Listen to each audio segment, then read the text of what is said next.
session on this November 20th. If you could all rise for the pledge, please. I pledge allegiance to the flag of the United States of America and to the republic for which it stands, one nation, under God, indivisible, with liberty and justice for all.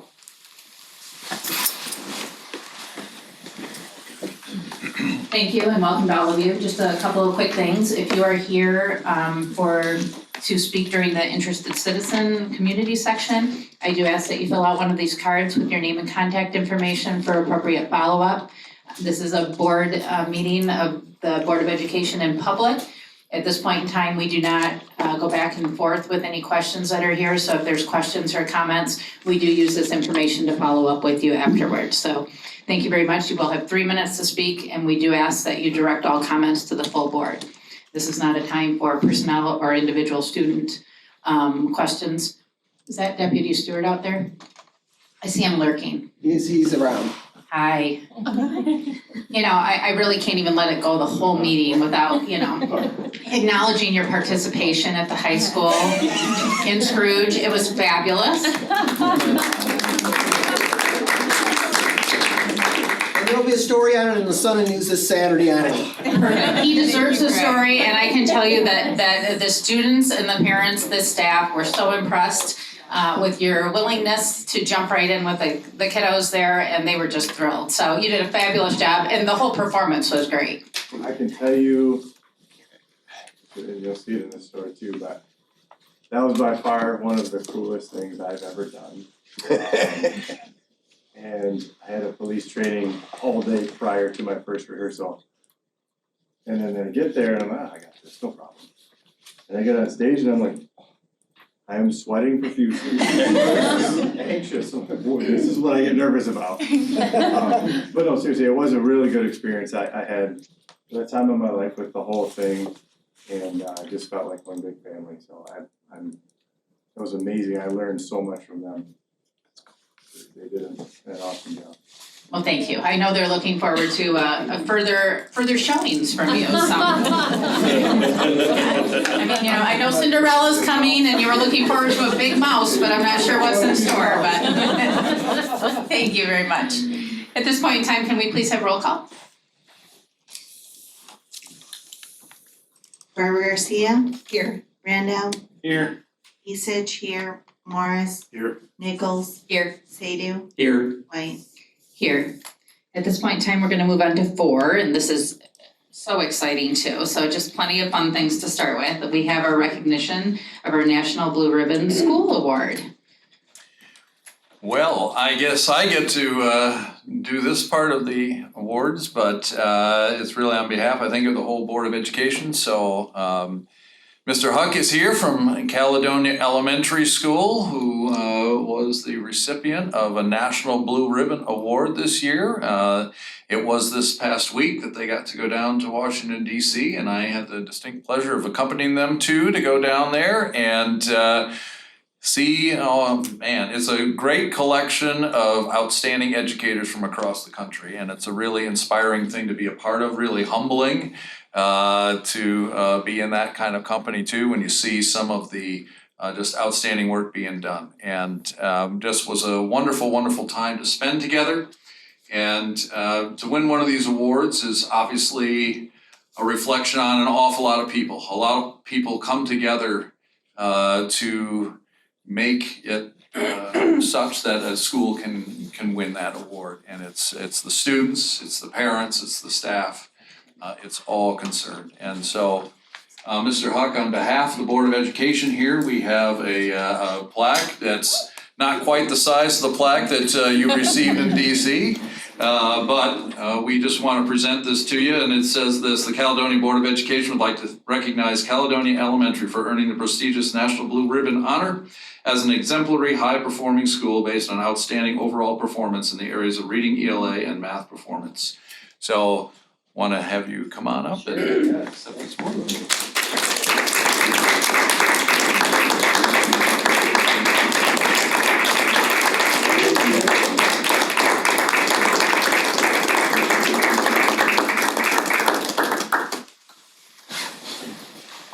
You're welcome to say something, but the deal is you have to speak into the microphone and you have to be able to hear yourself so that everybody else will be able to hear you too. Okay, excellent. Yeah, they told me I had to say something, so, but I will. But I'll use my time, first of all, to thank the board for your continued support. We couldn't do what we do at Caledonia Elementary without your continued support. Also want to thank the administration, Dirk and Josh and Wendy and Daryl and Kamala and whoever else I forgot. They do a great job of providing guidance and leadership to us. But this is truly an award for our staff, for our students and their families. I will be honest, I feel a little bit bad at points because people often congratulate me. When in reality, it's the amazing staff that we have. A few of them are back there. The students that they have and the families. I often joke, but I'm kind of serious, is we didn't win this award because of me. They won it in spite of me. They do amazing things. And I could stand up here all night and talk about how awesome the staff is, how awesome our students are, how awesome our families are. But as Dirk said, it was very humbling to be there. I wished that all of our families and all of the students and all the staff could have been there with us to celebrate, but just very humbling. I'm very appreciative of everyone who puts forth a great effort every single day to support our kids and their families, and they're doing a great job, and so I will end with that. But thank you very much, and we appreciate the recognition and the acknowledgement. So why don't you tell them about some of the things happening through the year here as you keep going through the year? Sure. And then you need to show off the real plaque because I think you brought it. I did. Yeah, so we have some celebrations planned for our students throughout the year. I gave them a sneak peek today. I tried to get into every classroom and show them the plaque and the flag that we were awarded in DC. A lot of them saw us on TV on Friday, and many of them told me that I was famous because I was on TV. And if you know me, I'm kind of one to be in the background and not the forefront. And so I said, yeah, maybe I am famous, but your teacher is more famous than I am, and tried to direct the credit to where the credit is due. But so we have little celebrations planned throughout the year. We kind of have our blue theme, and so we'll do some blue slushies and cotton candy, but we don't want to be all food based, so we'll do some blue pencils and stickers, and so trying to do something every month for our kids to continue that celebration. And have some things for our families as well.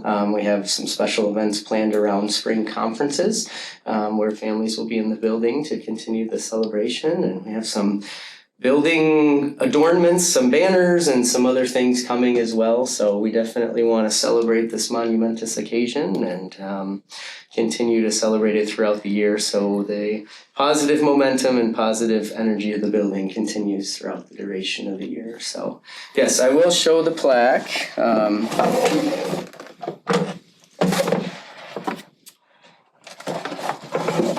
right, so yes, we have the plaque. I don't know, I feel like it's show and tell, but I'll be done in a minute. Greg would like a picture over here. Oh, yes. Thanks. So our tentative plan real quick, I'm sure there's more important business than this, but we took a drone photo last week of Cal-El where we had our students spell out Cal-El. So our kindergartners were the C, first grade was the A, and so on. Our teachers were a heart at the end, and we had some connections through a family at the building that was a drone photographer. So she came over and did some drone photography for us for free. First question was, what's the budget? And I said, $0, but she was very willing to volunteer and help us out with that. So she did a great job. So we're going to have that kind of turned into a canvas, and we'll mount the plaque right in our front foyer. And so that turned out great. But yeah, celebrations throughout the year, and then just continue to heap praise upon the staff and the students because they're the ones that deserve it. So thank you very much. Thank you.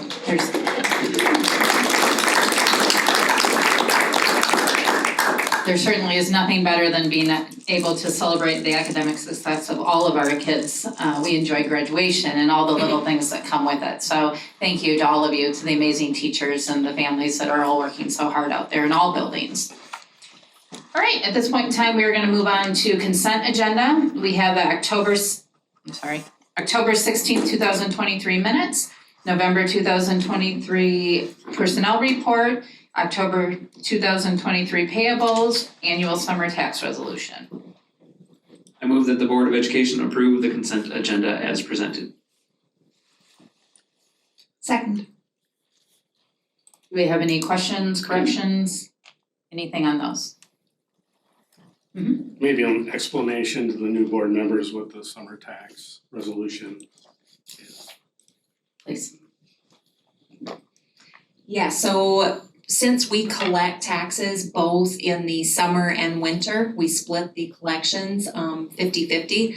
It's one of the requirements of the board to adopt a summer tax resolution stating that we will collect taxes both summer and winter. It's just the formality of us to be able to do that. And we've been doing it for a number of years. Since I've been here, we've been doing that, 15 plus years.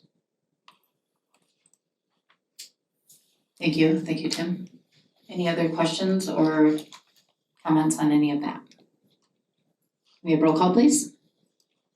Becker Garcia, Yes. Brandau, Yes. Isich, yes, Morris, Yes. Nichols, Yes. Sadoo, Yes. White. Yes, motion carries. On to 6, reports and information. Student representative, not seen, no, okay. 6B, 31 AA report with Mr. Reeves and Mr. Kingsbury.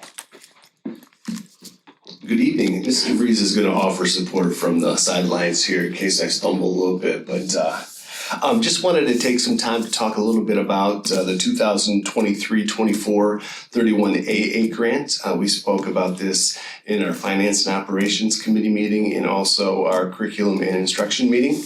But this is part of Public Act 103 of 22-23. And this section is called 31AA, and this involves grant money that is being offered to all schools in Michigan, not just public schools. This is a way to keep enhancing our district safety. Something a little bit different this year, they've combined this with mental health initiatives. So in part of the grant, well, first we'll start out with that each district district, I should say, will receive $220 per student based on their student numbers. Second part of it is that of this allocation, we'll get just about a little over $1 million if we apply for the grant. We have to designate 50% of that allocation for security and the other half for mental health. So two kind of halves of the bucket that we're looking at here. The grant application is due December 10th, and the deadline for the expenditures is September 2025. So where did we get the ideas for the things that we needed to continue on providing a safe and secure and focus on the mental health of our students? First of all, looking at our security assessment we had completed as part of last year's grant, just making sure we've touched all of those areas that we need to address. We talked to our building principals, departmental directors, and different district administrators, just making sure we're touching base on the things that we really need to focus on. And if you could go to the next slide, please, I appreciate that. A little breakdown of some of the initiatives on both halves, one being school safety, the other being the mental health. Safety training, and this is not the exhaustive list that all the board members have. I made it a little bit shorter to fit onto the slide. But looking at that spreadsheet's not that exciting, but I'll summarize and you can ask any questions that you may have. But safety and security initiatives, I think safety training is a huge priority for us. We have secure environmental consultants that would be offering some training. I got a quote on some of the things that they can do for us. and really focusing on building operation plans in an emergency is something that's critical. You know, we're all, our buildings they're moving from the minute they walk in, having that outside resource to come in and really do an objective look at what we do and offer us the best possible reactions to emergency situations and ways to prepare. I think that's going to be critical for that. GPS tracking for our bus fleet. This is another allowable expenditure. We'd be able to have real-time data and where our buses are at. And I don't want to steal my counterpart's thunder, but there's also an app associated with that, so parents could track the buses as well, so they know when their kiddos are getting off the bus or when the bus is going to be arriving to pick them up, which I think is something that a lot of parents would appreciate. And also just helps us with our security of that. We know where those buses are at all times. Emergency supplies. This is a large kind of a encompassing line item here, but everything from additional stop the bleed kits and just additional materials we need on an everyday basis just to make sure we have the equipment necessary and equipment ready. Technology applications, as mentioned at the committee meetings, really looking at some of our outdated analog cameras and updating those specifically in parking areas or athletic fields so we can have a good look at our surroundings. Adding different communication items to our buildings in terms of speakers if they're not working just right, different technology, being able to communicate and work together when we reunify students, and making our emergency or mass emergency communication systems, upgrading those, and just building access. And the estimated cost comes to $553,000, and you might ask, why is that so expensive? Well, just putting a camera on a pole out in a parking lot is probably going to cost us $15,000 per pop. So those are all things that really run that budget up. With that, just to have a building access, basically a swipe card, what we use is $8,000. So these expenditures can be very high, and utilizing this grant to fund some of those, I think is very important. Moving over to the mental health initiatives, we have to spend half of this money towards these initiatives here when it comes to mental and physical health, but additional nursing support. Right now we have 2 district nurses. We'd like to add 1 more, and that nurse would only be responsible then for 1,500 kids as opposed to the 2,000 they're splitting up right now. So that's one way we would like to utilize that money and continue having our added counseling and social work support that we've been able to fund through different grant initiatives through the past, making sure those are available to our students and to any adults that may need it as well. And just some staff professional development. That this is an allowable expense. Capturing kids' hearts is one of those things we'd like to continue. It's just creating a positive environment for our kids so that they can thrive and feel safe at the same time with that. What we still need to do is finalize the costs. They gave us about a month to come up with an initial budget amount.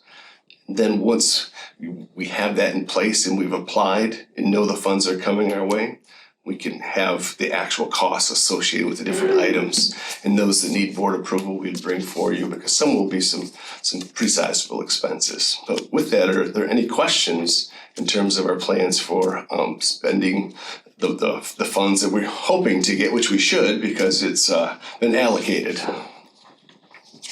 Questions? Tim?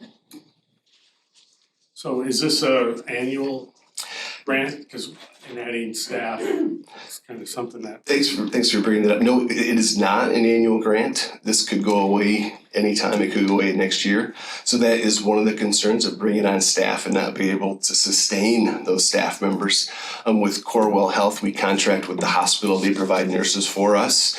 So if this grant didn't continue after next year, that person would be able to go back to the hospital without us having to take away employment for someone. But yeah, there's no guarantee that this will continue on in the future. So. Additional questions? I'll just comment on that too. This has been in the budget now for the last couple of years for sure, so we'll see how long it continues, but that's a great question, Mr. Morris, as well. I think there's a commitment to keep some of this going. The question is how much will they continue to fund it, especially if the state budgets get tighter, because recently they've had some more funding available. So as the budget starts to shrink, what will they do with this? So it's a great thing to be aware of. Jennifer? Yeah, with the added counseling and social work support, are we talking about any other additional positions other than the nurse, or is that more just supporting the counselors and social workers that we already have working for the district? Correct, maintaining the current level of support that we do have. Additional questions? All right, we did talk about the bus though, when we talked about the tracking and the app and that kind of stuff. Did we talk about that already being part of the program that we're purchasing? Yes, ma'am. So would we be able then to transfer those funds to use to pay for that? Is that what we would be talking about here instead of it coming out of our general budget or another? That is correct, yes, we'd be able to use this grant to pay for the hardware portion and the app associated with the first time installation of that, so. And the timing of that would all work out based on the timing of this approval, if that all? Yes, Okay. I think we're playing, I don't want to see anything that about the traverse that you might get wrong, but yeah, we're looking at probably rolling that into the summer months. And Okay. we would be well within the spending timeframe for that, so.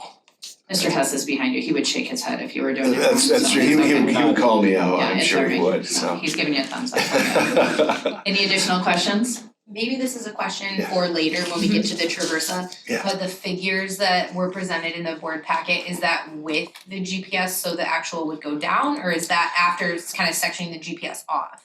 Well, I can look at, I've got my notes right here, if I remember correctly, we are allocating $75,000 of the 31A grant to pay for the GPS portion and that initial application fee to start up with that, so yes. So that would pay it the first time, after that, any funds would need to come from our general fund budget, so, but we'd pay for the hardware, which is the biggest expense for that one. But we're looking for that to go through and then we would only fund it with this if we get approved for the grant, Yeah, regardless. well, yeah, this will be Right. separate, but yes, we'll Correct. use these dollars to help pay for that initial Gotcha. startup cost. All right, any additional questions? No? All right, we're good, thank you. We'll keep finalizing costs and Okay. I just, complete transparency, what we laid out here, depending on cost, could very well change because those prices do fluctuate, so as soon as we know we have that money coming, we'll finalize that budget, so you're aware. Thank you very much. welcome. All right, at this point in time, we're gonna move on to 7, which is our discussion items. 7A is our Neola first reading with Mr. Wheeldrer. All right, so board members should have received a policy memo from me. The policy committee did review the policies that are being brought before you tonight and speak for them, I guess, and that recommendation is to approve all these as presented. So this is tonight, the first reading, and we'll be bringing these back next month for a second reading. I can quickly spin through all of them. If there are any specific questions, please feel free to ask. The first is on bylaw 154, that is to reinstate a line that I understand was removed fairly recently. But I think it's one that we should put back in, and that's to designate an administrator to assume specified responsibilities of the treasurer and of the secretary. This is the kind of thing that we would be doing at the organizational meeting, and the reality is that the secretary and the treasurer, there is a portion within the bylaws spelling out their duties, but they are not things that the secretary and the treasurer come in and do every day kinds of things. So things like making deposits and stuff like that, that's what you would then be designating to other administrative personnel to do. So that's what 154 is, okay? 1540 is policy, this is a new policy on administrative staff reductions, recalls. As you may remember in the policy manual, there are separate sections for administration, for certified staff, and for support staff. There is a policy in place for both the certified staff and the support staff, but there was no parallel policy for administrative staff. So this policy rectifies that situation. The next one is policy 2370.01, so this has to do with online learning. And there were a number of changes that came along with state law in recent times, and so this basically updates and brings into our policy those changes that were made in state law, so we can go more into depth if you need any of that. 7540.03 has to do with AI, and in your last policy update, the board did some things with AI, and I remember, because it was my first meeting sitting out there in the audience, there was discussion on this. The Neola policy at that point did not contain the kind of specificity that this revision contains. And so they must have heard feedback from a variety of school districts, and so you see here there are some more examples of the kinds of things that are to be incorporated in that discussion of AI. It does not materially change anything that we do as a district, it simply provides more context. The next one, 8305, has a huge change. One, they added one cross-reference in it and capitalized one letter. And then 8531 has to do with free and reduced price meals, and with the changes at the state level in the meal program, there were a number of requirements as part of that, and one of those is that board policy must incorporate language about not shaming any students who might require free and reduced meals. All this wording was previously carried in our administrative guidelines. It's simply been moved into policy with these updates.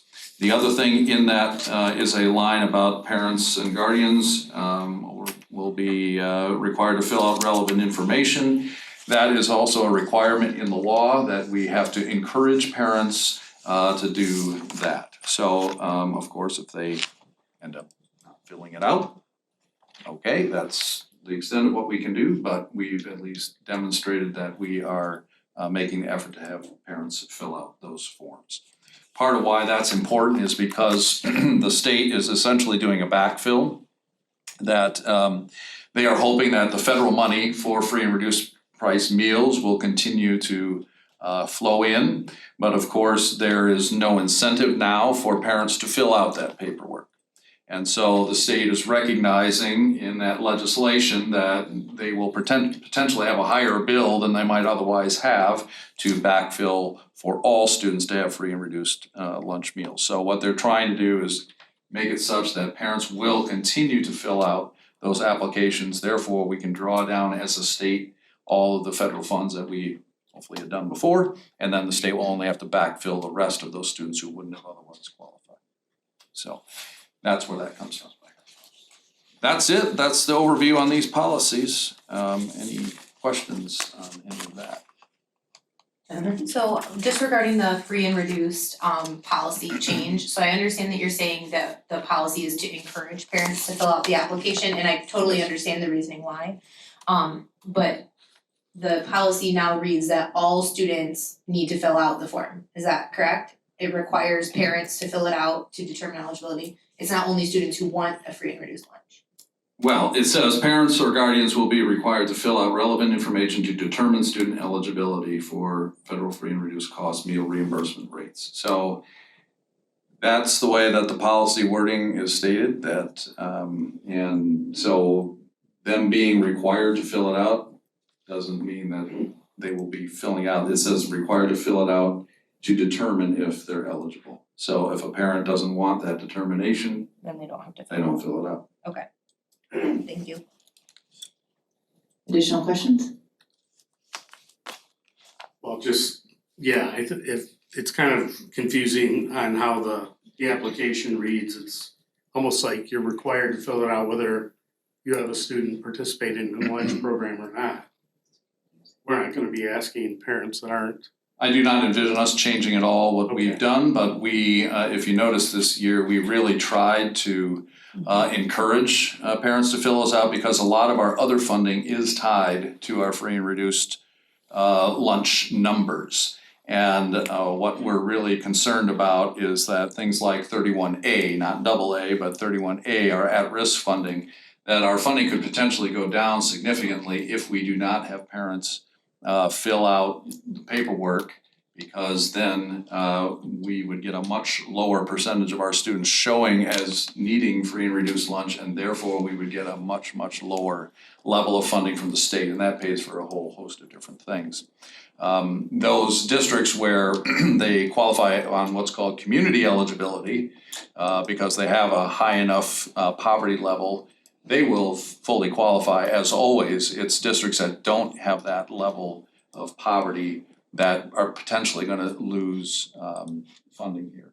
The other thing for parents too is that that eligibility ties to a number of other things like reductions in other costs that they might have to bear, some ability to take things like other tests for free, those sorts of things also play into that. So we, if you notice this fall, we did really try to push hard to have people continue to fill those out, but of course it is their prerogative whether or not they do that.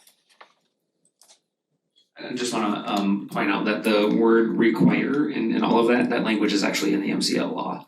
That says Right. participating districts will require parents or guardians to fill out the relevant information, so the policy is just adhering to the MCL. Thank you. If we did not incorporate that into our policy, in theory, we would not be able to have free and reduced or free meals for our students, so. Any additional questions? Not on that particular one, but in 1540, there was some confusion. There was this document which shows greenlining D, designating administrator to assume specific responsibility. Yeah, so that's bylaw 154, yes, I know the numbers are almost the same. So that's bylaw 154 is the one about we're recommending to reinstate that one line, and then 1540, moving the zero to the back, is the other one about the reductions in recalls. And that has no green lining or anything because it is a new policy, so the whole thing is new. Okay, thank you. Got it? Anything additional? No? All right, we're going to move on to 7B. This is an exciting day. We're going to talk about the CalPlex property transfer resolution with Mr. Wheelwright. All right, it was on November 1st that the Caledonia Township approved transferring the 20-acre parcel that adjoins our current Calplex over to the district so that we can get started on moving out phase 2 of Calplex. And so they took their action. What is required of the board is to do a reciprocating or an acceptance in essence of that transfer of property. In order to do that under Michigan law, we will be paying them $1 in order to make that happen, so that there is some transfer of money. But as long as this property were to be used for public recreation purposes, that is a permissible transfer. Otherwise, the township would have to get actual value for their property. So we would have to pay them actual value, but because it's for recreation purposes, they are allowed to give it to us for the nominal price of $1. Any questions on that? Yes? Well, first, thank you to Kyle and the township and everyone else who worked to make this happen at this time. So greatly appreciated. And then second, just as a question, was there a time limit on when that property would have to be used for recreational purposes before it would be reverted back to the township, or? Just out of I curiosity. do not recall there being any kind of time. I didn't see it in the established attached on that. resolution, I just wasn't sure if there was a handshake agreement or No, there other was. conversation, okay. We did not specify, but what we did tell them all along was that we are anxious to get moving on this. Because when you build fields like that, there's a whole period not only of constructing the fields themselves, but to get the turf to grow in to the point where it can be played on and not ripped up immediately. There's gonna be a time lag here, so the sooner we can get going on this, the better. Oh, just, in case we found a mastodon bone or something underneath there and then it There you takes go. delays and blah, blah, blah, so. Exactly. Just curious, thanks though. Any other questions? And thank you, Kyle, for stepping up and helping with that, and Mr. Wielder, the time put in, and Mr. Tietzma before you, and it certainly has been a long time coming, but we're excited to see that moving forward, so thank you. All right, we're gonna move on to 7C, which is January organizational meeting date. Mr. Wielder? Yeah, so the board needs to set its date for the January organizational meeting, and at that meeting, you will set all the dates for the rest of the year. We're recommending that because of where the dates fall, that it would be very difficult to hold this meeting on the 15th of January, which would be our sort of normal, quote unquote, third Monday. But because we won't be back from the holiday break, it would be a very, very short run-up into like committee meetings before the board meeting. On top of that, we are anticipating bringing to you some the bond sale items, and the bond attorney, when we mentioned this, he was very, very excited to have it be the 22nd rather than the 15th, because that would give them a heck of a lot more time to turn it around instead of just a couple of days.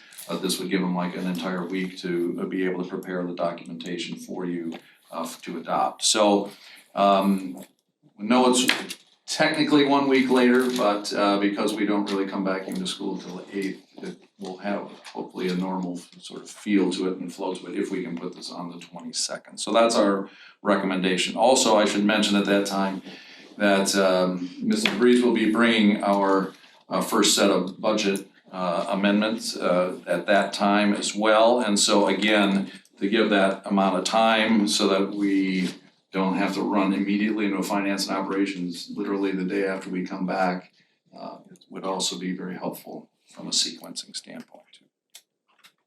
Okay. Any questions on that? Thank you. All right, we're going to move on to 7D, which is wide area mower purchase change with Mr. Hess. Good evening. Back in August, the 14th, at the Board of Education meeting, we came to you for the purchase of a wide area mower. At that time, it was approved. Unfortunately, in the past month, we have found out that the delivery date on that particular mower that we'd like to get is somewhere between August of 24 and April of 25, 12 to 18 months out, which puts us effectively without that piece of equipment for the coming mowing season. We have identified an alternative mower, and I love the phrase that I put here, acceptably reduced specifications. What that means is it has a 4 to 6 inch narrower cut. It has a little bit less power. Some of the parts that on mower A are in metal, and this mower are in plastic. It is an exceptionally good mower. It has an excellent record. It's, reviews are all phenomenal. And best of all, it will be available this coming April, so that we will maintain the ability to be out there and mow with it, and the flexibility we have to back up other mowing services. We did try to consider a lot of other opportunities. The committee meeting was very helpful in trying to identify any opportunity we had to move forward with the mower A. Unfortunately, to be honest, the flexibility that the mower offers us for services is just something we can't go without. And so the good news is it's also $16,600 less than mower A. So we're looking forward to the possibility of getting that on order tomorrow. Any questions? Jason? And as you stated in committee, right, everyone else in your department was on board and excited for this, right? Yes. Okay. Yeah, they're the ones that brought it to me. When they realized the delivery date was going to be well past the opportune moment, they're the ones that brought this mower to us. We discussed it at great length, fought over it, so. There's some people that are not John Deere fans in this world, so it's okay. Any additional questions? All right, thank you. We will move on to 7E, which is the Denton Elementary Partial Bid Pack 2. The RFP for Bid Pack 2, this is everything else. We put out Bid Pack 1 and brought it to you last month. That was earthworks, site utilities, and some site temporary fencing. This bid pack 2 is in its entirety represents the entire rest of the building. This is the remains of the construction to get it up and running with students in classrooms and desks and chairs and driveways and everything running. This evening, we are bringing to you the first 2 work categories from that package of 25 categories. These are simply 2 of the many that are coming out. This represents 2 categories that need to move quicker. These are the people that will immediately follow the earthworks, site utilities into the scene. So there's an opportunity we have just to get these 2 passed tonight and then move on. We'll be bringing you hopefully the remainder of them next month and possibly some as well in January. This is representing structural concrete, Choice Concrete Construction, at a contract price of $819,580, and Masonry, JK Masonry Incorporated, who the district has worked with before, for $2,464,342. You may note that there are 2 recommendations, Christman Company and Plant Moran Real Point. Their numbers do not match because of the inclusion of bonding or not inclusion of bonding. We have a tradition and a long-standing policy of bonding the critical components of a building construction. And obviously masonry and structural concrete are pretty critical that they are done and done well and done on time. So we will be including the bonding costs they are included in the recommended resolution and price. Any questions for Mr. Hess? Jason? Just one clarification, in the attachment, you have bond 2023 at the fiscal impact, and then down below for the board goals and strategic plan, it says bond 2020. I apologize, cut and paste. Okay, I just wanted to double check, we are talking 2023. 2023, this is, sorry about that, my apologies. Any additional questions, clarification? And as a matter of fact, the title of the document says 2020 bond as well, but, so I wanna clarify, that's all. If I could just emphasize that with these 2 bid categories, these both, again, received a lot of bidders. And we were very excited by the results of these bid categories because these also came in under the estimates that had been there pre-bid. So very exciting moving this forward. It's another 600,000 or so that these 2 categories by themselves came in under. So we're looking good.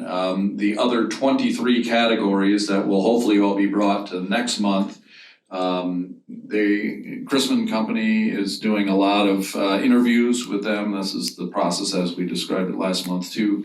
And so trying to work through that entire list of contractors. They are not only interviewing in some cases the low bidder, but also sometimes the second low bidder, just to go through it. So that's a lot of interviews.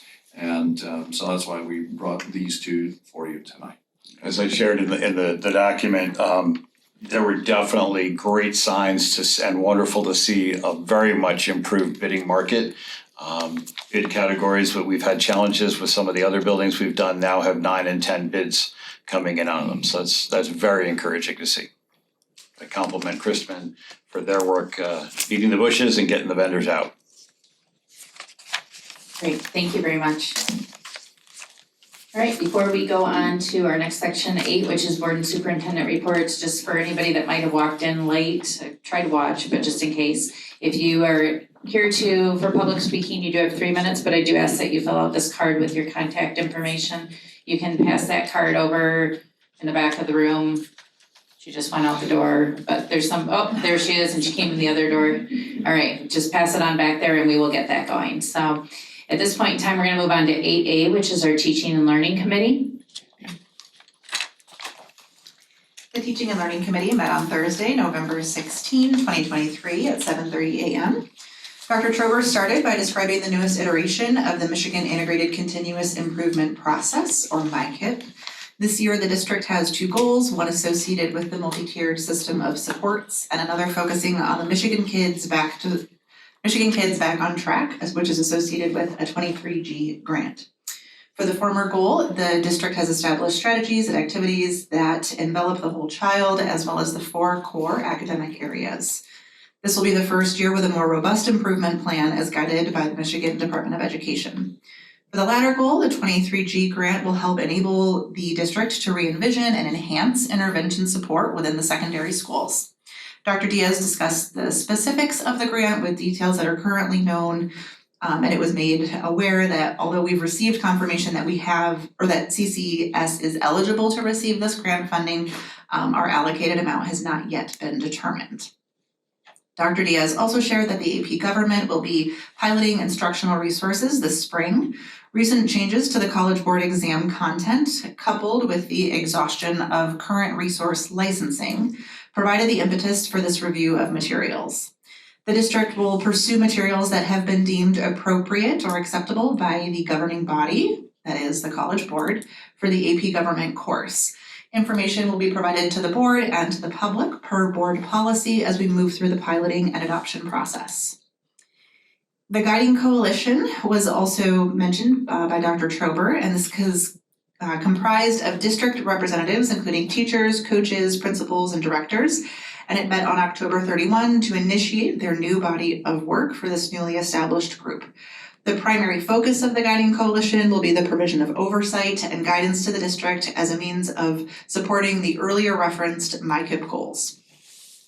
Then Ms. DeVries and Mr. Kingsbury shared information associated with the Finance and Operations Committee. Mr. Kingsbury addressed the current YMCA space at Duncan Lake Middle School, the Traversa transportation program, a wide area mower, which we heard about, and proposed security changes. Ms. DeVries provided information about the supporting budget measures for each of these items.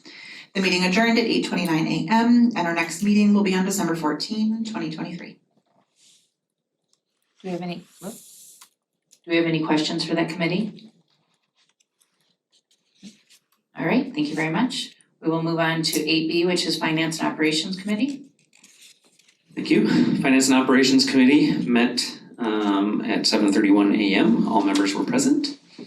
We began. Ms. DeVries reviewed the first quarter budget to actual and investment reports, followed by Mr. Hess, who presented the proposed plans for the old administration space at Duncan Lake. The RFP bids came back much higher than anticipated, and further discussions will be taking place. Transportation is transitioning to the Traversa software with discussions on the safety side of the program. Ms. Fortier shared the specifics on keeping this information secure, which will take place by ensuring the alerts are correct in PowerSchool, which will drive Traversa. The annual licensing will be a general fund expense, and the security grant will cover the one-time costs. Unfortunately, there's been a delay of the 12 to 18 months for the previously approved purchase of a wide area mower, which we just talked about. A different John Deere mower was identified as an option to purchase within the approved budget and could be available this spring. Drawings were shared for the proposed secure transaction windows at Craft Meadows, Caledonia Elementary, Dutton Elementary, Kettle Lake Elementary, Paris Ridge Elementary, Duncan Lake Middle School, and the administration office. Mr. Steiner was also present from Plant Moran and presented the results of Bid Pack 2 for the new Dutton Elementary. Preliminary first look results were under budget by $2 million. As we work through post-bid meetings, this will change, but we are starting in a positive direction. There are some challenges with the community center project with discussions on the best direction to move forward for this district. Mr. Kingsbury presented on the 31AA grant, which encompasses safety and security and mental health with proposed plans for expenditures. This will be a presentation here tonight. Mr. Wheeldryer provided a superintendent update, and Dr. Trober and Dr. Diaz provided an update on the teaching and learning agenda for their monthly committee meeting. And we adjourned at about 9:34 a.m. Any questions for that committee? All right, thank you. We'll move to Policy Committee. Policy Committee met on November 13th at 5:30 p.m. Mr. Wheeldryer reviewed the fall 2023 update as recommended by the board policy consulting firm, which is Neola. These policies included language changes on administrative staff reductions, student AUP, online blended learning, information security, and free and reduced meals. In addition, an organizational meeting bylaws was reviewed with an update being made. Discussion took place on curriculum policies of textbook adoptions with no changes being needed, but the procedures used for public review will be modified to provide sufficient access as intended. Lastly, changes in the Public Employment Relation Act will require policy updates that will need to be in place by the middle of February 2024. The consulting firm will forward those changes as soon as available, and the committee will meet at that time to review. We did adjourn at 6:05. Are there any questions? We've already heard all the policies, but just in case. I just have one question regarding the curriculum review. With regard to just how that policy will be interpreted, what changes can we expect to see with the curriculum review process?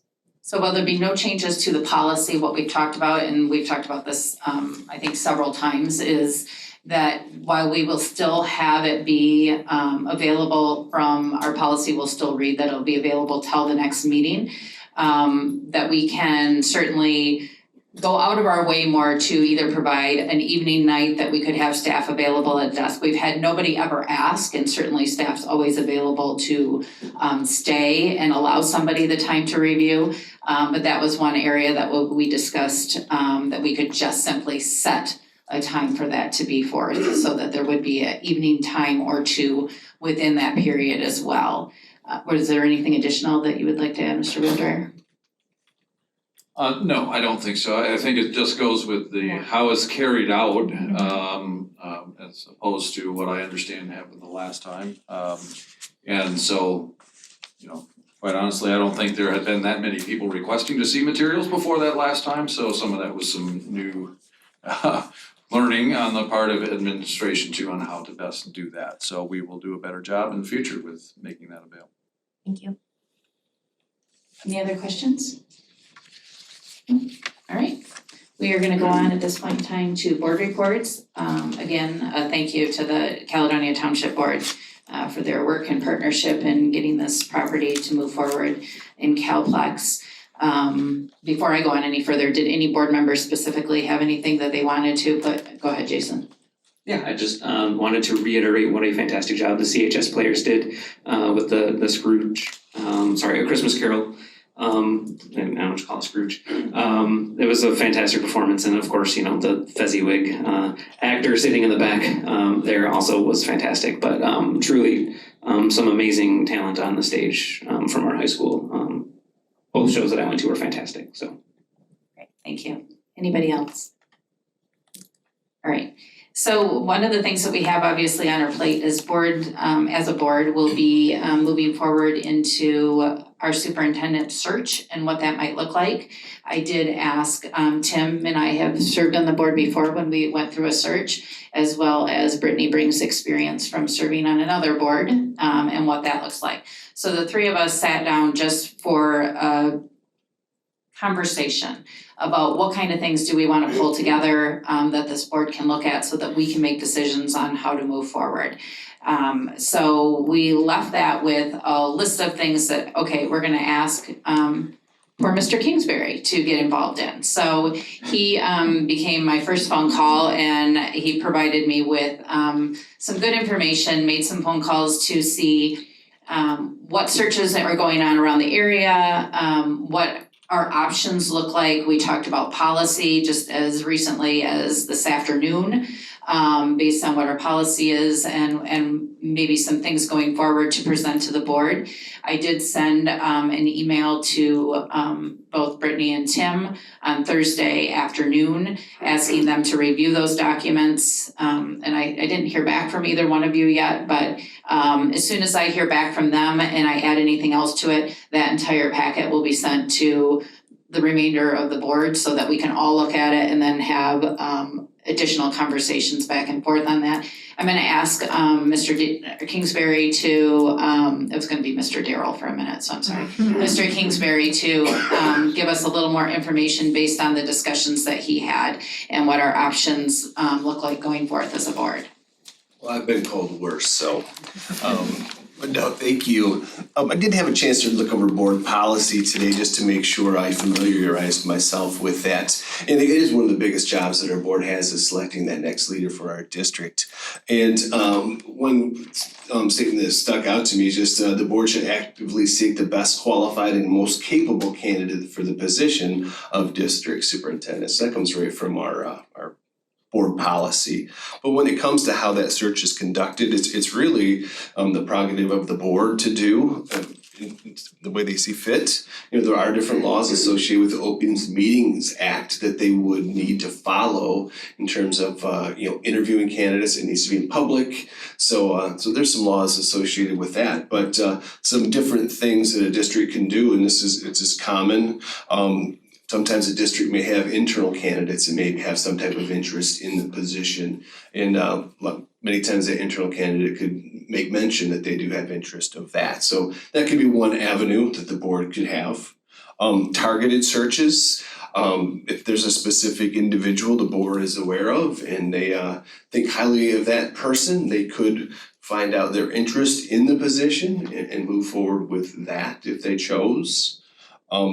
A search firm, that's another area, that's a popular way to go to. We generally have 2 search firms in the state that conduct these searches. Michigan Leadership Institute, Michigan Association of School Boards. The cost associated with that really is kind of a range starting at about $7,500.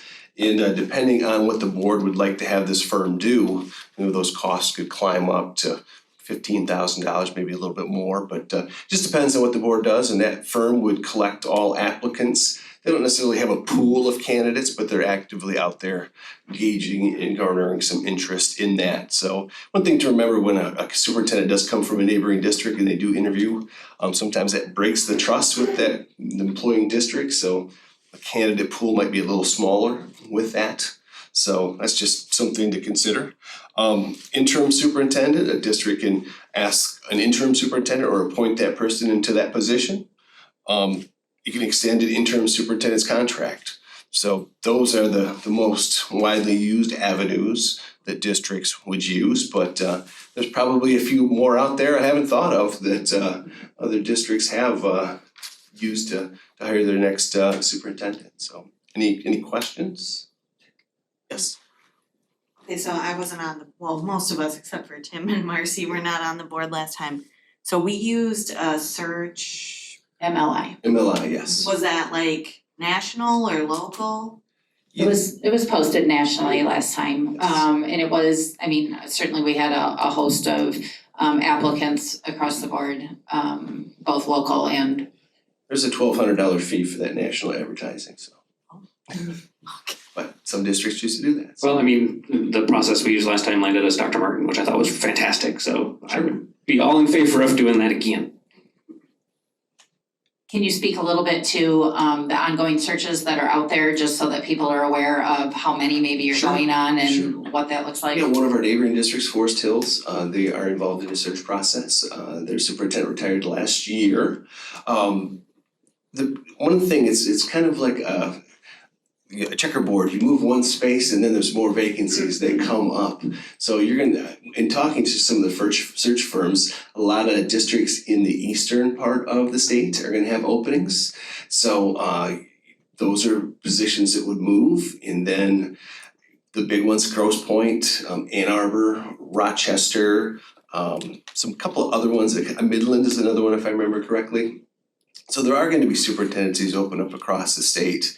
And generally, like you see a domino effect. Once a position is vacated, then other opportunities come available, and things kind of start settling down in August when we see the placement of individuals. So, just so that everybody's aware too, and please stop me or correct me if I misspeak, or jump here in the wrong spot. So one thing that we all need to be aware of, which is just simply the way it is, obviously with Open Meetings Act and within the community, that when we post, you can have applicants, we can review the applicant pool that we have, and we can do that in closed session as long as there's a request to do that. So oftentimes, as we spoke about, breaking trust or whatever within communities, obviously if a superintendent applicant is not going to make it to an interview process or be down to one of a couple to consider, they certainly don't want their name out there publicly, because they certainly don't want to create a rift within their own community. After you have decided who you're going to interview based on criteria, everything that happens from there on out is a public meeting. So there's nothing more that would happen. All interviews are public. Everything that happens in that process becomes public. Does that fair statement? Yes, a search Okay. firm wouldn't even tell you the names of the candidates until, they would vet through that group and then Correct. so we have 5 people, until that person actually committed to interviewing, the board more than likely wouldn't even know who those candidates were, just to keep that confidentiality. Correct. And since I engaged Mr. Kingsbury in this little process of helping me weed out all this information, as he talked to MLI and MASB, we did not put out a request for pricing necessarily, but they did send information with a quote package, if you will. So when you get the email from me, we'll also see that information in there, even though it wasn't requested, it was sent. But we just do have it as a sense of what that would look like. So anybody wants to share any information that, we can, again, we can wait, you can get this information from me. We can look at it, we can set up a special meeting time to then discuss it a whole. We can, after you look at it, we can decide, okay, we're gonna get together, have a meeting, we're gonna do a targeted search. We can also decide that we wanna post it internally and let that post go for 2 weeks. Vet out anybody that we have here and then decide that we're going to go with a search firm and do a national search. So we do have options to go from here. We just simply have to decide as a board where we're going to go. I realize as I'm saying this to you, the rest of you aren't sitting here looking at paperwork in front of you either, because as I said, we're still putting it together today, even going through our own policies. So if there's any questions, comments. Well, I'd rather start with posting internally and seek the qualifications of the candidates we already know. And then make a decision whether or not that's sufficient enough and go from there. Okay. Do we have like a time frame where we have to comfortably, like if we're gonna post it internally, we have to start doing this at a larger scale by X date so that we're set, or like figuring out the timeline? That's a good question. Daryl, I don't know if you can pull up just for a reference on, I don't know if you have the ability to grab that in the email that you sent, the request for pricing or the quote that one of them provided us. It did kind of give a rough timeline in there, and the way they broke it down was 2 different things. So it can depend on if you are doing like community forums, or if you're doing a send out survey, or it really can depend on how much we gear as a board, what we want to do or what we don't want to do, as to what that lead up time is to when a post would actually happen. So Tim is right, we can certainly post. That is something Daryl can do without the additional cost to us, as far as he can post it based on getting all of us the information, us saying, yeah, we're comfortable with it being posted that way. And we can have that post go up for what would probably be 2 weeks. There's We go anywhere from 1 week to 2 weeks internally. We just want to give, if someone's interested in applying, time to assemble the Okay. documents requested, so. So certainly wouldn't be any more than 2 weeks. Yeah, So then I would think so. vet out what that would look like, and then from there we could go to decide whether we wanna hire a national search or a firm for a national search, or a wider search or a targeted search at that point. So it really is just, a discussion that we as a board and have to come for, to an agreement on how we wanna move forward. Jason? So I'm gonna go back to, I feel like what we did the last time worked. Did we post internally last time, before going to the national? It was both at the same time, so it allowed both the candidates at the same time. The I don't know, concern, right, is if we post internally, and then wait to post it elsewhere. And we determined that for whatever reason, any interested candidates didn't meet whatever criteria, I'm concerned that there might create some interesting feelings internally from candidates that would have been, ultimately potentially rejected or deemed not qualified enough for what we want if we decide to go internal and then say, nah, we're gonna hold off on that and go external. And then the other side of that coin is we go, didn't quite check all of the boxes we were looking for, and then we go national and we don't find anyone else that checks all of the boxes we're looking for, and we go back internal. Again, that could create some weirdness too, so. I think the one thing to consider, and I think we learned this through our last search, or at least Tim and I obviously participated in it, and I think you're gonna see where I'm going with this, is if you do have a viable internal candidate that does apply, you are probably a little less likely somewhere along the way to get external candidates that are willing to also apply. So I think that if you do one step before the other, I don't think you're necessarily hurting yourself as much as you would be to, I think that if there's a perception, I mean, right, we've heard it from other people, well, why do I wanna apply for that if they've already got somebody internally they like? And so I think, it can be both, and I don't think there's a right or a wrong way, I just think it's, certainly, we can't guess how somebody's gonna perceive how we choose to do it. So I think it could be either, so, Just a quick thank you. idea of what the time frame would look like. The estimated planning to be about a week long, so whichever company would come speak to the board and kind of see what the thoughts were in the process and establish that timeline. So these are just guidelines that they do. Preparation could be 2 to 3 weeks. Recruitment could be 6 to 8 weeks. It could be a month. So I think you have flexibility on the timeline. So I don't think our timing is way off, because even next year you're gonna have other districts like Forest Hills, if they select someone in April, there's another district that's gonna get moving with that, so there's gonna be candidates out there, so I don't think a timeline should be really. Right, so if we choose to post internally and do that soon and do whatever process we do here and decide to go external at that point, we are still at this point have left ourselves time to do both and to still get that posting up by that beginning of February timeline. I believe so. Okay, thank you. All right, any other questions? All right. Okay, we're good? All right, thank you. And please look for more information then to come from me, and I will make sure I've got everything that Daryl sent me, and I will make sure the two of you reviewed it too and make sure that I haven't missed anything. Great, thank you. All right, any additional things for board reports that anybody thought of while we were sitting here? No? All right, superintendent report. All right, just a real couple of quick things for you. The high school connector is out to bid right now, and the bid opening on that will be on November 30th, so that project is moving forward as well. We'll see if things will be able to be turned around to be brought to you for the December board meeting as well for approval on that project. We would hope so. So that's the plan on that. I'd like to also echo the Christmas Carol praises there, and I was proud to get a picture next to Fezziwig back here, and I have to say, when I was down in DC, I've always wanted to go to Ford's Theater. This is the theater where Abraham Lincoln unfortunately was shot. I had never been there. I'm a history teacher. I wanted to go do this, so I'm like, well, I tell you what, I'll go at night, I'll go see a play. And guess what play was on? Christmas Carol. So I saw it like twice within 2 weeks, and our performances were far beyond what they had in Washington DC. So kudos again there.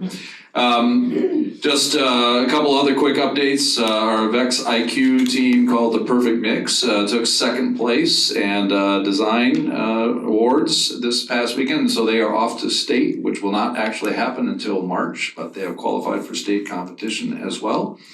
And also congratulations to our swim and dive team that participated in state finals this past weekend too. So that's it for me. Thank you. All right, at this time, this is the last call for all these lovely cards with names.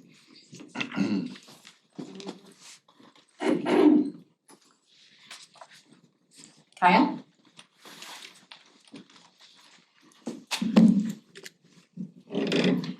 I told Jason I wasn't gonna stick to the 3 minutes, so. Don't even start the timer. Yeah, exactly. I wish, first thing, I wish we had board meetings like this when I was up there. $2 million under budget, National Blue Ribbon School, land for $1. Before the Monday Night Football, things would have been good. But I really just came up to, number one, thank you guys for all that you do. To be honest, I almost forgot about all the stuff that has to get done until coming back and sitting in the audience again. So it's a ton, it's a big lift, and you gotta deal with the superintendent, so you got more stuff going on. So thank you all. It's easy to forget, a lot going on. So thank you to the administration. congratulations again on the blue ribbon. Just gonna give a quick update on CYSA. Thank you to Marcy, you put a lot of work, and I know to the helping get that land for phase 2, so thank you for that, as well as Dirk. So just some exciting news. We had 2,129 participants this year for CYSA. So through Calplex, that was a 16% growth from last year. And I can tell you that there was actually kids that had to get turned away, unfortunately, just due to space, and some of it's volunteers. We just couldn't get enough coaches, which is going to happen. But that's the exciting part, I think, for us for phase 2, and what we're so excited about with getting this process going is with that kind of growth and with having to turn kids away. There's a lot of more opportunity, I think, to get more youth involved in the community. So it's good for the community, good for the kids, good for the school as we bring these a lot of these kids in to get them to see what the district has to offer at an early age. So we're really excited. We're getting things moving forward, and I'm gonna try to get you an update more than once every 11 months. So as we get the ball rolling here, so I'll try to get in here a couple times a year, give you some kind of update on what's going on over there. But I just want to say thanks. We'll keep the updates coming, but appreciate that, and appreciate all your support and everything you do. So thanks. Thank you. Next, we have Melissa. And thank you, Kyle, for leaving this role and stepping into another big one. So we'll put out an all call for you when you need more coaches. So. Perfect.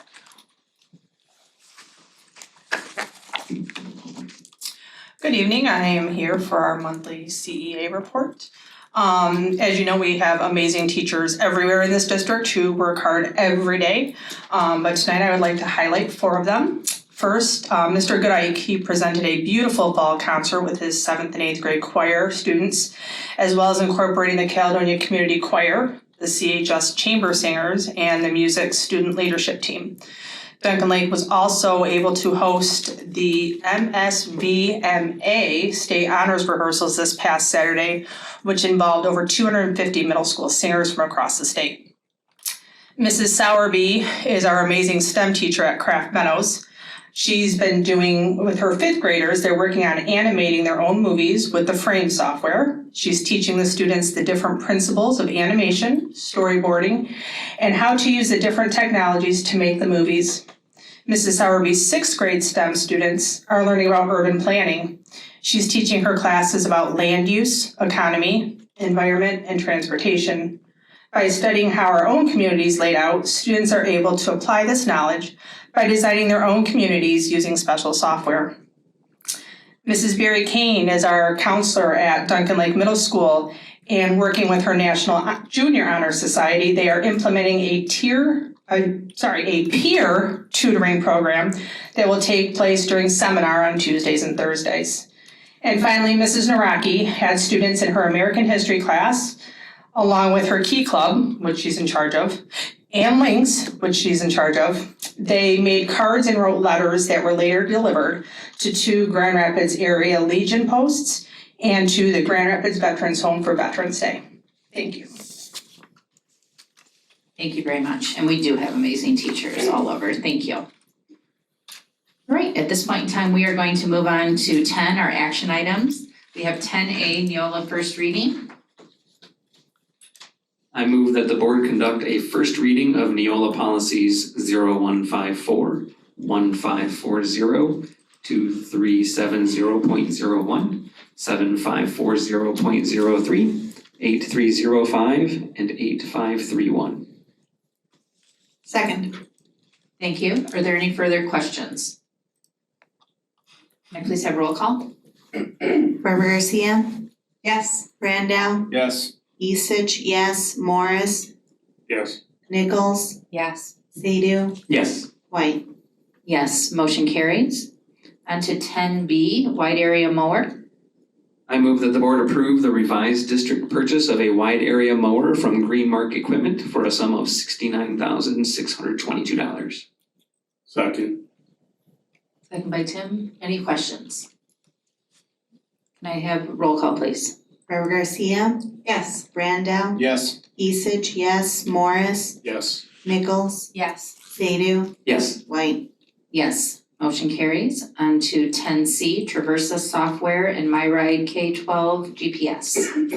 I move that the board approve the district initial purchase and continuing services of the Traversa software and GPS hardware package by Tyler Technologies at an initial cost of $101,852. Second. Any questions on that? Tim? When is our planned completion of this if we're approving it tonight? Implementation for the next school year. Okay. So July 1. Alright, thank you. So for all parents asking about when they can track their bus, it will not be until next school year, correct? Okay, just wanna ask, somebody asked already this week, so, Jason? I had one other question that I just thought about, and that is there any sort of contractual obligation for the yearly ongoing costs? Or is it like a year to year, like if we decide next year we don't like it, we're just done? This is a 3-year initial contract. Thank you. Any other questions? I just wanna clarify the expenditure, so what we're approving is 101,000 and then it would be an additional 78 when the grant comes through, or that 78 is included in this 101? It's inclusive. Thank you. Alright. Roll call please. Reber Garcia, Yes. Brandau. Yes. Isich, yes. Morris, Yes. Nichols, Yes. Sadoo, Yes. White. Yes, motion carries. 10D, Dutton Elementary Partial Bid Pack 2. I move that the board approve the Christman Company to initiate contracts for the construction of Dutton Elementary from 2023 bond funds for the following bid categories and amounts. Structural concrete from Choice Concrete Construction, $819,580. Masonry from JK Masonry Inc., $2,464,342. Second. Second. Thank you. Any further questions on this one? Alright, can I please have roll call? Reber Garcia, Yes. Brandau. Yes. Isich, yes. Morris. Yes. Nichols, Yes. Sadoo, Yes. White. Yes, motion carries. 10E, Calplex Property Transfer Resolution. I move that the board approve the resolution to execute the purchase agreement of Calplex property transferred from Caledonia Township in the amount of $1. Second. Any questions? Alright, can we have roll call? Reber Garcia, Yes. Brandau. Yes. Isich, yes. Morris. Yes. Nichols, Yes. Sadoo, Yes. White. Yes. Can we get what, like the abnormally large check for the $1 Yeah. and present it? I think we could do that. Alright, we're gonna move to 10F, January organizational meeting. I move that the board schedule their organizational meeting for January 22nd, 2024 at 6 p.m. Second. Any questions? Alright, everybody's got it down, can I have roll call? Reber Garcia, Yes. Brandau. Yes. Isich, yes. Morris. Yes. Nichols, Yes. Sadoo, Yes. White. Yes, motion carries. Alright, we are going to move on to 11. I just need a motion to adjourn. Motion to adjourn. Second. All in favor, say aye. Aye. Any opposed? Alright, thank you, everybody, have a great night. About 100 pennies that we